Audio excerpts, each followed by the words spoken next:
Ako lang tawag si mama. Balik ako. Ma! Ansa man? Ma! Sige. Kinsa naman sad ni Daniel? Halos kada adlaw na lang malay na babae mo dalon diri sa balay. Nakamatmon mi gabi nakikita na babae sa imong kwarto dili ni mao. Kinsa man to? Grabe na nang imong uwag ba? Ang sa may panto ni mo ani atong balay. Lodging house. Kailan na babae mo dalon diri ha? Kaulaw ra ka ha?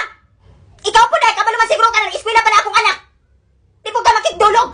Wala man ko nakigdulog sa imo. Wala na po sa manay ka diri na gabi naman. Na ako diri ati kay para manglista sa mga botante sa balay-balay. Halang, sorry. Itingong tanak kagaina. Wata na dahil.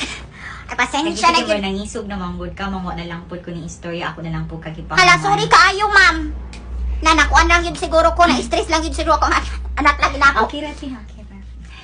So, pila ka buok ang botante diri sa balay? Dahami dari kabutante. Duhati. So, kibaliti ikaw o si Uncle, si Daniel ti ay ti. Ay, dili pa na makabutar, ma'am. Kay 16 pa na. Ay, okay. Wa pa yun na buot. Di pa dahil siya kabutar. Abi mo guna akong 18 na Ah. So, aniti, kay duhaman dahil mo diri akabuok sa balay ang botante. Ako na lang ihatag ka, Daniel T, ang pahalipay, gikan kay Governor John. Hala, salamat kaayo. Pasensya kaayo kagaina, ma'am. Daghang salamat. Sige. Madam.